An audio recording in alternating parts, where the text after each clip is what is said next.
Hey, everyone. It is your girl Kiki, and I am back with another video. I want to thank y'all for the ones that have still stuck around with me. I definitely want to thank you. I also want to thank the new subscribers because I do see that I have gained some new subscribers. It has been a year since I have been on here and uploaded, and I just want to first apologize about that. It has been one heck of a year, I'll tell you that. Well, not this year, but last year.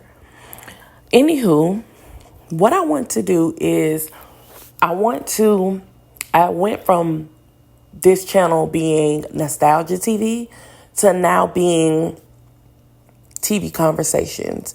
And me changing that was intentional. The reason why I changed that was because although I love doing nostalgia content, I don't want that to be my only content, and that kind of puts me in a box on the content that I want to cover.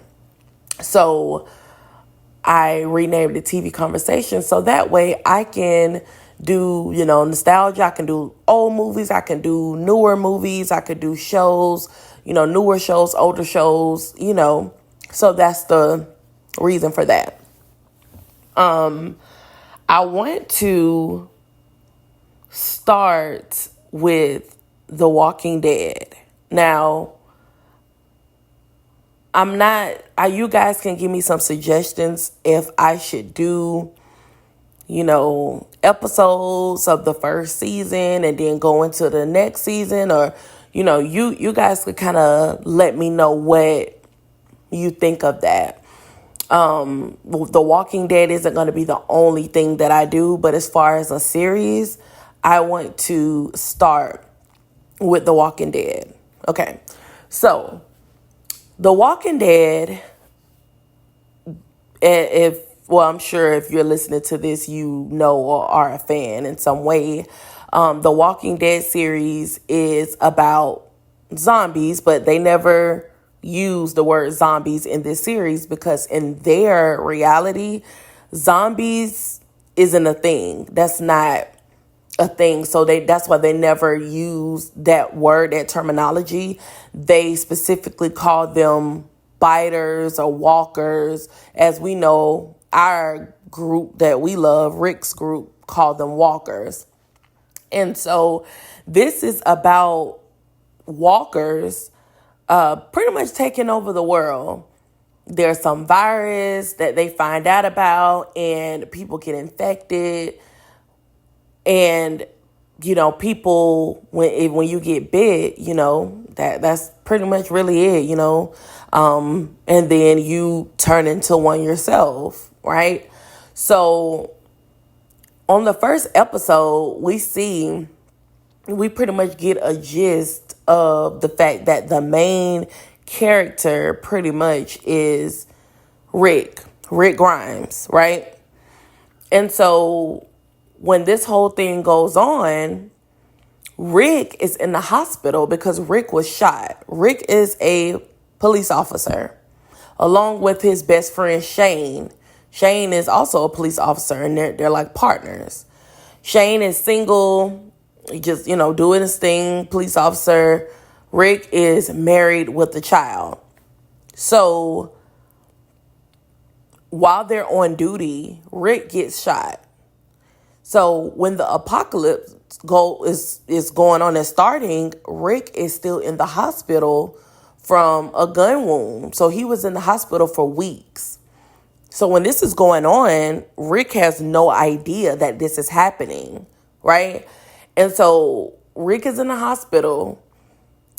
And when Rick is in the hospital, Shane, his best friend, listens for a heartbeat. He doesn't hear anything, so he just kind of feel like, what choice does he have but to leave and to help Rick's wife and son? My whole thing with this was, it was a very honorable and commendable thing that Shane did. went, found Rick's wife, found Rick's child, took them under his wing.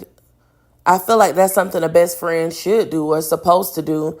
You know, you my best friend, you're looking out for my family while I can't, because I'm pretty much in a coma in the hospital, not even knowing what's going on. However, a part of me feels like Shane took that as an opportunity. I feel like Shane was sad about the fact that he thought Rick was dead, but he took that as an opportunity to have what Rick had, you know, that family dynamic, specifically Lori, who is Rick's wife. They never actually said this in the series, but somehow I feel like there was always some type of attraction or inappropriate tension between Lori and Shane.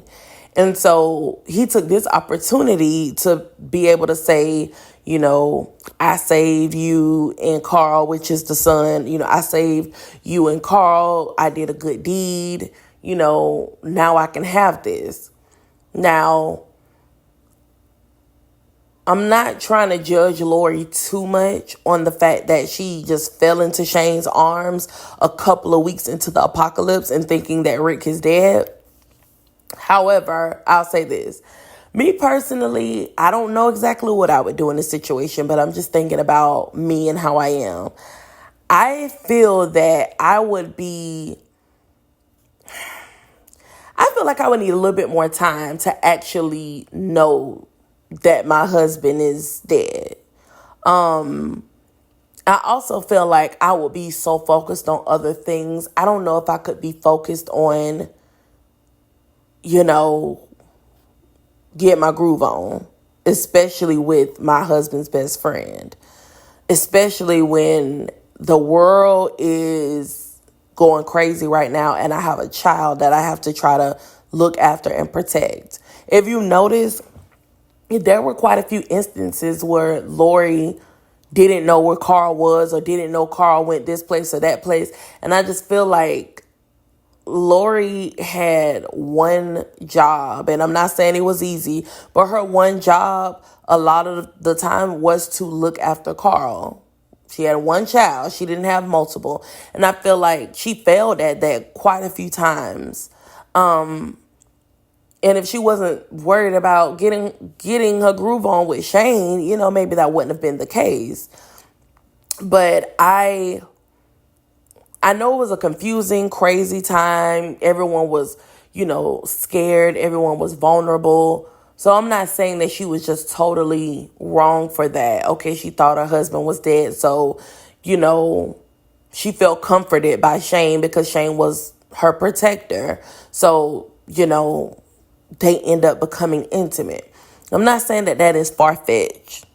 However, I just feel that when Shane realized that Rick was still alive, it's like he was relieved, he was shocked, but another side of him is like reality set in, like, oh, he's back. So, you know, of course he's going to want back what I have, even though what Shane had at the moment was technically Rick's. You know, that was still Rick's wife.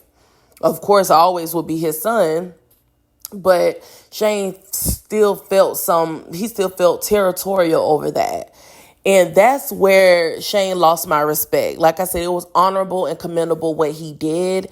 But that's why I lost my respect for Shane, because you screwed the man's wife, you know, but however you did keep them safe, you kept them protected. Okay. Once you realize that your best friend is alive and well, I'm not saying it's going to be easy. I'm not saying feelings wouldn't have been there, but that's when you throw your hands up, surrender it, and realize, hey, I need to back off now. My friend is here. This is his wife. This is his child. And Shane didn't know how to do that, you know? And it started messing with his head. And had Shane been able to do that and let that go, he definitely could have still been alive a lot longer than he was, at least. But, it got to the point where you're trying to hurt Rick. You're trying to hurt this man over his family, So I didn't respect that at all. Also, in the beginning, Rick did a lot of things to try to be the good guy, try to do good deeds. That was just his heart, his spirit. He was a police officer, but he was a good guy. But I personally would not have been going back to get Merle off of that rooftop. Merle clearly came off very dangerous. He came off very reckless. And it's not like he got handcuffed to the roof for no reason. There was reason why that happened. And then they did try, T-Dog dropped the key, it was what it was. I mean, Merle clearly is a strong person because he ended up getting away, but I wouldn't have been going back to get him. I don't care how mad Daryl was. Daryl would have been going back by himself, because had Rick not handcuffed him, who knows what Merle would have did. I mean, he was literally going ballistic. So I'm not saying I wouldn't have felt bad or I wouldn't have felt the way, but I wouldn't have been going back. I wouldn't have left my my spouse and child who I just found to go back and to try to save or help Merle. That's no, I wouldn't have did that. What else? And I will say I did like Morgan. I felt that I like Morgan, but I felt like Morgan,